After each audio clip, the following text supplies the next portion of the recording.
बेगूसराय जिले के राजेंद्र रोड निवासी जयश्री कृष्ण लोहारुका जी की हत्या बीते दिनों जमीन माफिया ने गोली मारकर हत्या कर दी है।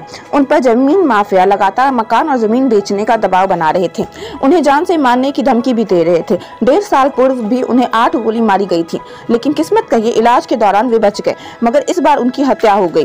जाप सुप्रीमो आदरणीय श्री राजेश रंजन उर्फ पप्पू यादव जी उनके आवास पर गए और घटना की जानकारी लेने के उपरांत सबसे पहले उन्होंने उनके परिजनों की सुरक्षा की मांग की है।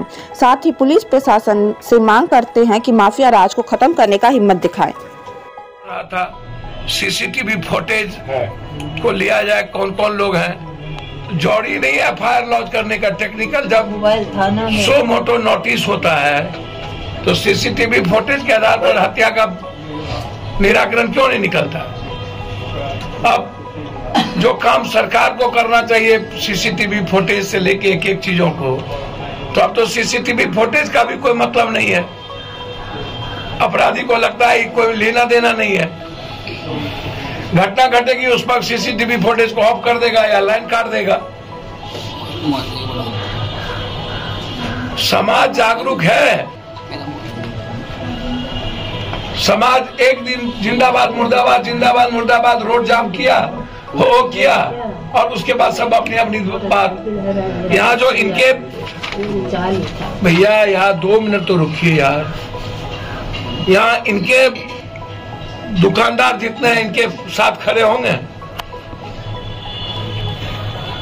दुकानदार लोग तो नहीं टुकड़े थे भैया, 1 घंटा 2 घंटा जी जी, उसके बाद सब पुनः मुझको भवा। क्या हुआ सोनार्ज का? इतनी मर्डर हुई बेगूसराय में, क्या हुआ? एसपीडी ट्रायल हो गया? इस परिवार की या किसी परिवार की सुरक्षा हो गई? अभी जो मारा है एक मुखिया का बेटा, एक दलित को गोली, बस देह में सट गया, गोली मार दिया। उसके पहले भी उसने गोली चलाया है। इतना मन बढ़ू है वो आदमी, अभी मैं वहां भी जा रहा हूं। तो आप हमको बताइएगा ना कि जस्टिस कहां? और उल्टे सब दलित पर केस कर दिया, विरोध करने पर, रोड जाम करने पर, थाना के खिलाफ होने पर। न्याय करिएगा नहीं, इतना मन क्यों बढ़ा हुआ है? अब मन बढ़ने के पीछे कारण कौन है? इतनी बड़ी घटना घटी, कहां एमपी? यहाँ का एमपी से बड़का मौग और कायर कमजोर, और यहाँ के एमएलए से मौग तो हमने कोई देखा नहीं। कहां चले गए? अपराधी के खिलाफ लड़ने की चट्टा क्यों नहीं है यहाँ के एमपी एमएलए को? रोपिएगा बाबू, खाइएगा खजूर। ये लोग गोबर भी नहीं है, गोबर से भी खत्म है। ऐसे जनप्रतिनिधियों को चुल्लू भर पानी में डूब के मर जाना चाहिए। भाई दारोगा को, डीएसपी को पोस्टिंग कौन करता है? सीएम या एमपी एमएलए या प्रोटेक्ट कौन करता है?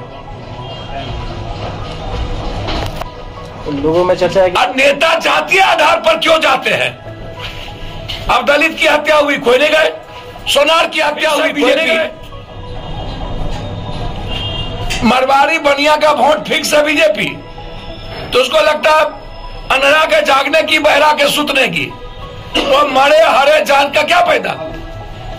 विपक्ष को लगता है मरने दो, सत्ता पक्ष को मेरा वोट तो है नहीं, और विपक्ष को लगता है कि जयन कहा, कायल हम अपराधी से पंगा ले, काय माफिया के खिलाफ बोले, कम से कम माफिया वोट तो देगा।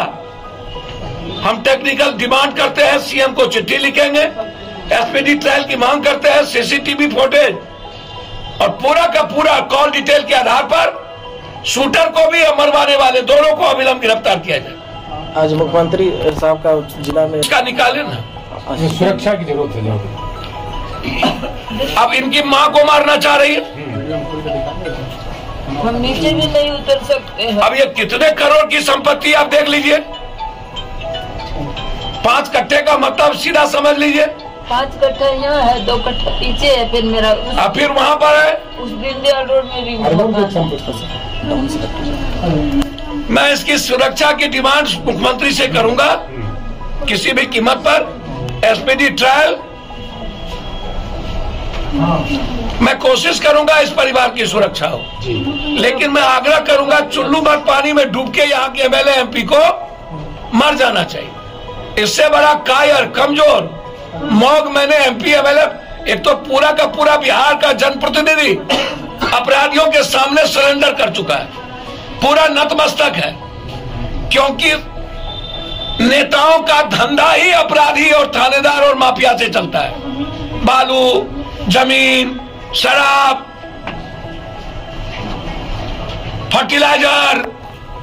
फर्टिलाइजर में सारा नेता इन्वॉल्व है, सारा माफिया इन्वॉल्व है। कांग्रेस ईडी की संपत्ति की जांच होती है इन लोगों को। ये जो बड़का दादा है, सुरक्षा की एक व्यवस्था करवाएंगे। हम डीआईजी से बात करते हैं, कोशिश करेंगे इसको तुरंत सुरक्षा, नहीं तो सीएम से बात करें, बेफिक्र है।